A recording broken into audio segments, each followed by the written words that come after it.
Bonjour à toutes et à tous, j'espère que vous allez bien. Alors aujourd'hui une petite vidéo de correction du QCM sur le chapitre 5, aménager les territoires ultramarins français.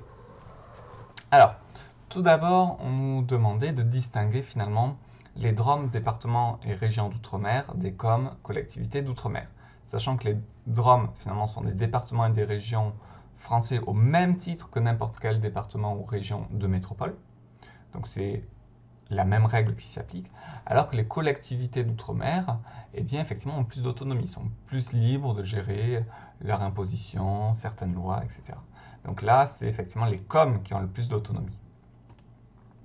Alors, lesquels de ces territoires sont des DROM? Les DROM, il y en a 5. Parmi ces 5 DROM, il y a la Guyane, la Guadeloupe et la Martinique. Les deux autres étant Mayotte et la Réunion.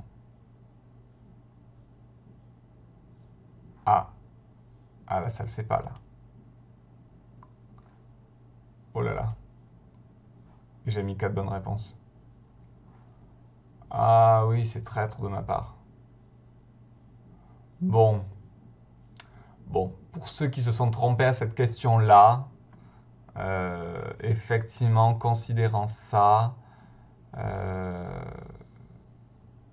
si vous avez mis au moins 3 DROM, je vous le compterai juste. Voilà. On va l'adapter comme ça.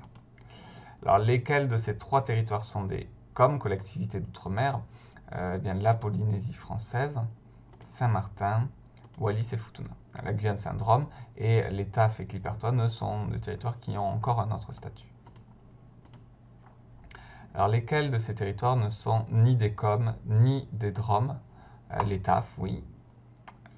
Terre australe et Antarctique française, la Nouvelle-Calédonie et Clipperton. Lesquels de ces territoires sont des îles? Alors là, en fait, tous les territoires ultramarins français sont des îles, à l'exception de la Guyane.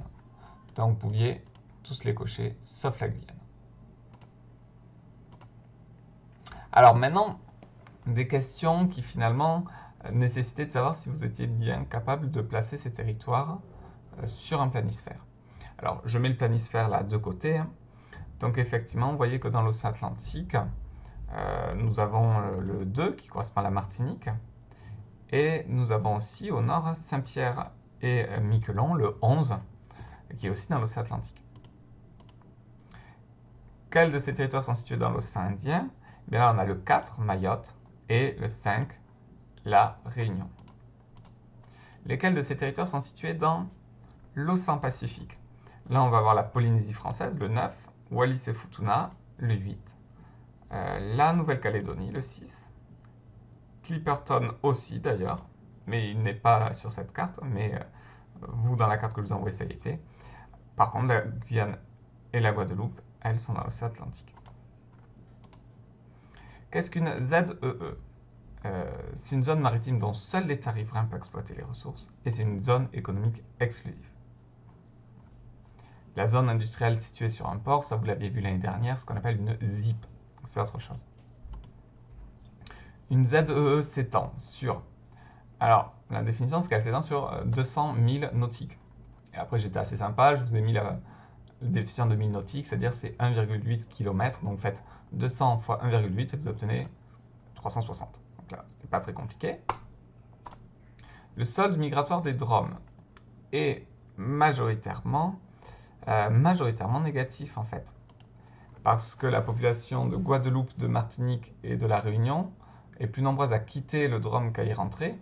Et finalement, ce n'est que pour Mayotte et la Guyane qu'il est positif. Donc, majoritairement, on va considérer qu'il est négatif. La population des DROM est plutôt jeune, oui. Les DROM sont touchés par le chômage. Alors, du terrorisme, pour l'instant, heureusement, il n'y en a pas eu. Des risques d'accident nucléaire, il n'y a pas de centrale nucléaire, donc c'est peu probable. Par contre, il y a aussi des flux migratoires clandestins.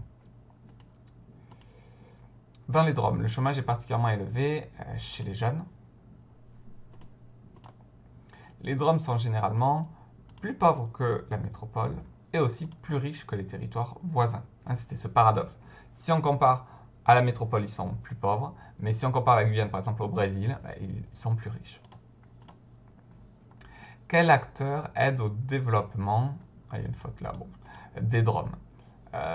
L'État, Brad Pitt, pas à ma connaissance, et le FEDER, c'est-à-dire l'organisme de l'Union européenne chargé d'aider justement les territoires les plus en difficulté. La France possède la deuxième ZEE au monde.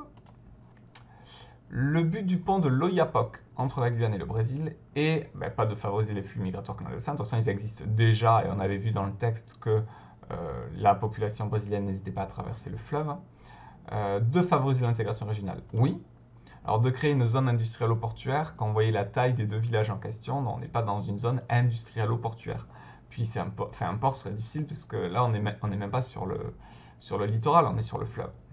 Et donc de relier deux grandes métropoles, absolument pas non plus. Que fait l'État pour développer le tourisme vert dans les DROM et les COM?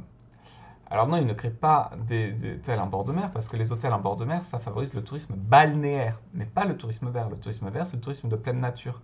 Donc effectivement, il crée des réserves et des parcs nationaux au centre des îles, là où il y a généralement des volcans. Essayer de faire en sorte que ce ne soit pas que le littoral qui soit touristique, mais que l'intérieur de ces territoires soit aussi touristique.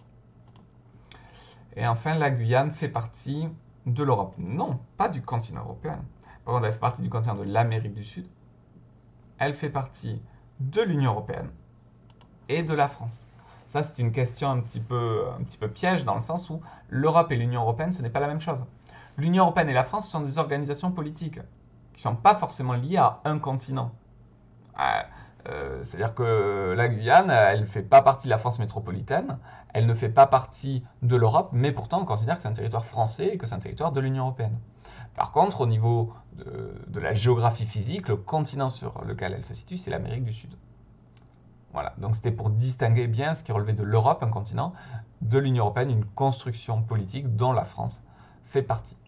Sur ce, prenez soin de vous, et puis allez regarder les vidéos du chapitre 9 d'Histoire qui s'intéresse finalement à la refondation de la République française au lendemain de la libération du territoire français en 1944.